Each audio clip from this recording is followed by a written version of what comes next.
जवाहर नवोदय विद्यालय का क्लास 6 का entrance exam हो गया है। तो अब मैं आपको आंसर्स बताऊंगी, उसके थ्रू आप अपने आंसर्स चेक कर सकते हो और अपने नंबर कैलकुलेट कर सकते हैं। तो मेरे स्टूडेंट्स से कुछ स्टूडेंट्स ने उन्होंने भी एग्ज़ाम दिया था, तो उन्हीं के पेपर को मैंने सॉल्व किया है और आंसर्स निकाले हैं।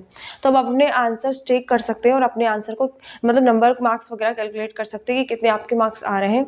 ओके, और आप बताइए, आप कमेंट कीजिएगा कि आपके कितने मार्क्स आ रहे हैं।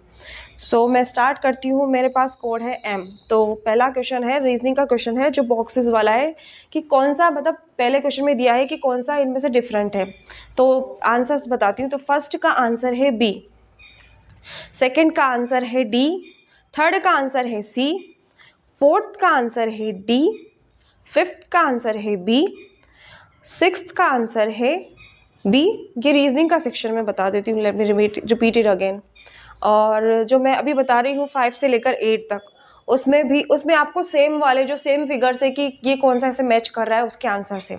तो मैं फिफ्थ से वापस रिपीट करती हूँ। फिफ्थ का आंसर है B, सिक्स का आंसर है B, सेवन्थ का आंसर है D, एट का आंसर है D। ओके, अब मैं दूसरा वाला रिपीट हो रहा है। इसमें क्या है, आपको बताना है, डायरेक्शन चेंज होती है ना, कि मतलब मिक्स करना है, उसको कंप्लीट करना है डायग्राम को। तो इसका आंसर है, मैं 9 से 12 तक के 4 क्वेश्चन है इसमें। तो 9 का आंसर है C, 10th का आंसर है D, 11th का आंसर है A और 12th का आंसर है B। ठीक है, अब मैं आ गई हूँ फोर्थ पार्ट में। ठीक है, तो इसमें क्या है, मतलब कि ऐसे मतलब रोटेशन वाला ही है थोड़ा सा, और कुछ मतलब मिक्सअप ही है उसमें क्वेश्चन आपको बताना है। ठीक है, वो प्रतिस्थापन पता नहीं, मतलब कुछ एम्बेडेड कुछ ऐसा ही वैसा ही है। तो 8 में ले रही हूँ। ओके, 13 से 13, 14, 15, 16 तक के आंसर्स बता रही हूँ। तो 13 का आंसर है B, 14 का आंसर है B, 15 का आंसर है A और 16 का आंसर है B। ओके, अभी ये वाला कंप्लीट हो गया। आ गया है सेक्शन मतलब 5 करके, रीजनिंग का ही पार्ट चल रहा है अभी। ठीक है, ऐसे स्टार्ट करते हैं। अब सेक्शन 5 का 17 से स्टार्ट हो रहा है। 17 का आंसर है B, 18 का आंसर है C, 19 का आंसर है C, 20 का आंसर है C। अब आ गया है वो जो एम्बेडेड फिगर होते हैं ना, मतलब कि कंप्लीट करने, जैसे कि मैं एक क्वेश्चन का बता देती हूँ आपको, ये ऐसे बना हुआ है ऐसे। तो मैं थोड़ा मतलब इसको कंप्लीट करने वाला वो सेक्शन है। तो अब मैं स्टार्ट करती हूँ 21 से। तो 21 का आंसर है A, 22 का आंसर है C, 23 का आंसर है B, 24 का आंसर है A। ठीक है, अब स्टार्ट होता है मिरर इमेज वाला पार्ट। ठीक है, तो 25 से स्टार्ट है। 25 का आंसर है A, 26 का आंसर है A, 27 का भी A है और 28 का है C। ठीक है, अब क्या है, मैं वो पेज फोल्डिंग वाला क्वेश्चन है। ठीक है, पेज मतलब कटिंग करके फिर उसको वापस वो करना है, पेपर वाला, पेपर कटिंग वाला है इसका।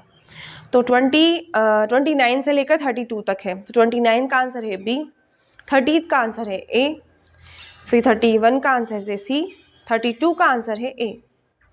अब हम आते हैं, मतलब कि कुछ फिगर्स दिए मतलब कटिंग वाले हो रहे हैं, अलग हो रहे हैं, उनको बनाकर मिक्स करके कंबाइन एक फिगर बनाना था, तो वो वाला सेक्शन है। तो ये 33 से स्टार्ट होकर 36 तक एंड होंगे। तो 33 का आंसर है C। क्वेश्चन नंबर 33 का आंसर है C, 34 का आंसर है B, 35 का आंसर है D, 36 का आंसर है A। अब हमारा जो लास्ट वाला सेक्शन है रीजनिंग का, वो है 37 से 40 तक। तो इसमें क्या है, मतलब कि आपको एक फिगर दिया हुआ है, मतलब कि एक मतलब आपको दिया हुआ है क्वेश्चन में, एक फिगर दिया है, उसको ये जो फिगर दिए उन्हीं में से आंसर मिलता हुआ है कि नहीं वो बताना है। जैसे कि ये वाला ऐसे दिया हुआ है, आपको पता चल जाएगा, ऐसे बनाया हुआ है ये। फिर ये फिगर, कुछ फिगर दिए हैं, उन्हीं में से ये आंसर मिल रहा है कि नहीं, ये वाला सेक्शन। तो 37 का आंसर है C, 38 का आंसर है A, 39 का आंसर है C, 40 का आंसर है A। तो मेरा रीजनिंग का मैंने सारे आंसर्स बता दिए हैं। अब हम आते हैं मैथ्स में।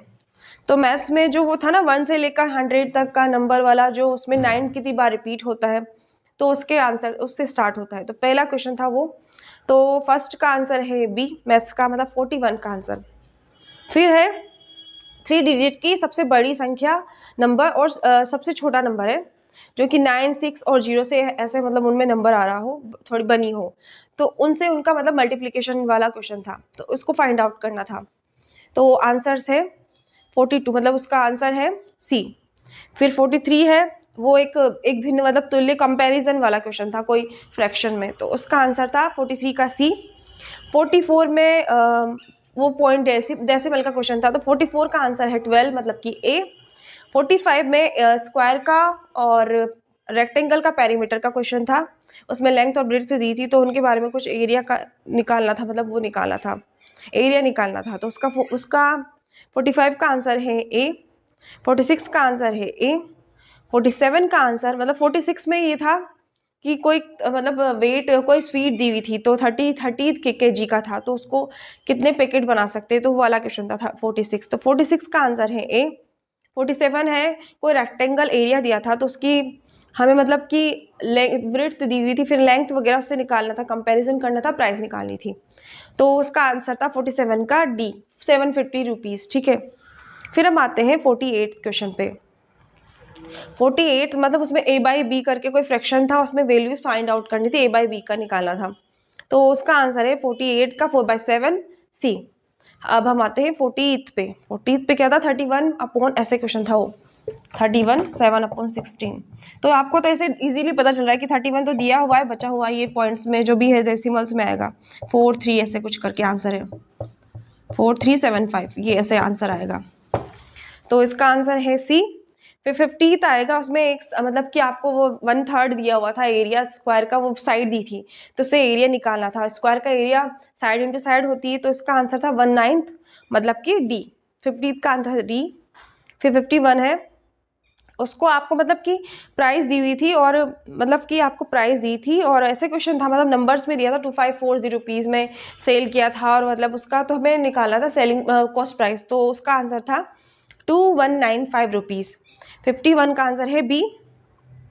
फिर 52 है, मतलब कि 52 में क्या था, टाइमिंग का था, कुछ प्रिंट पेजेस प्रिंट कितने टाइम में निकलेंगे, तो उसका आंसर है 52 का बी, 8 आवर्स। फिर 53 है, उस पर हमें निकालना था प्रॉफिट और लॉस का, तो आ रहा था आंसर डी, 25 रुपीज़ का लॉस होगा। ओके, फिर हम आते हैं 54 पे। इसमें मतलब ऐसे कुछ ऐसे मल्टीप्लिकेशन ऐसे दिया हुआ था, ऐसे नंबर्स दिया था, उनको सॉल्व करना था, तो 54 का आंसर था बी 26, मतलब अप्रॉक्सीमेटली आंसर आए थे, मैंने सॉल्व किया था तो पहले निकाल लिया था। अब हम आते हैं 55 पे, ऐसे दिया हुआ था, ऐसे नंबर दिया हुआ था, तो इसको आपको मतलब लिखना था, डिनोट करना था, तो इसका था 3/10,009 इकाई, मतलब कि वो डेसिमल वो उसमें था, मतलब अपन को बता रहा था कि इसका वो प्लेस वैल्यू क्या है, तो इसका आंसर था सी। 55 का है सी। फिर हम आते हैं 56 पे। 56 पे सुमित का वो वेट दिया हुआ था और उनका डिफरेंस निकाला था, तो इसका आंसर था 20 kg। 56 का आंसर है डी। जैसे मेरे 57 पे आते हैं हम। 57 में एक क्वेश्चन दिया था, उसमें सबमिशन ऑफ टू एंगल का कोई क्वेश्चन था, उसमें निकालना था कि कौन सा वाला पॉसिबल नहीं होगा, तो उसमें था 2 राइट एंगल, मतलब कि 2 समकोण नहीं होंगे, तो 57 का आंसर था डी। फिर हम आते हैं 58 पे। 58 में हमें क्वेश्चन दिया था, मतलब कि एक नंबर था, उसका एडिशन सब्ट्रैक्शन का कुछ था, तो रिजल्टेंट नंबर क्या होगा वो, मतलब वो भी कंपोजिट में हमें पता लगाना था कि किससे मतलब डिविजिबल होगी, तो 58 का आंसर था डी, 9 से। ठीक है, फिर हम आते हैं 59 पे। 59 पे एंगल वाला क्वेश्चन दिया हुआ था, उसमें वैल्यू फाइंड करनी थी, ऐसे कुछ बना हुआ था, ऐसे 100 दिया हुआ था, फिर 2x ऐसे करके दिए थे, तो उसमें वैल्यू आई थी एंगल्स की 20 डिग्री, 40 डिग्री, 80 डिग्री, 120 डिग्री, मतलब कि ए आंसर। फिर आते हैं हम, अब 60 लास्ट क्वेश्चन है मैथ्स का। 60 तो उसमें 8 का गैप था, मतलब कि तो उसी में डिफरेंस निकालना था, पाकिस्तान और वो टीम का डिफरेंस था, तो उसका आंसर था ए 8। अब हम आते हैं हिंदी पार्ट पे। हिंदी पार्ट में मैं इजी मतलब आपको डायरेक्टली आंसर बताती जाती हूँ ग्राफ पैराग्राफ के अकॉर्डिंग। फर्स्ट वाला वो कृतज्ञता का कुछ करके था हिंदी का, मैं हिंदी वाला बता रही हूँ क्योंकि मेरे स्टूडेंट हिंदी मीडियम से पेपर दिया था, तो मुझे हिंदी का आइडिया है। तो फर्स्ट का था 61 का धन्यवाद का अर्थ है, ऐसे कुछ करके क्वेश्चन, 10 का आंसर है डी कृतज्ञ। 62 है महान सद्गुण करके क्वेश्चन था, तो उसका आंसर था बी।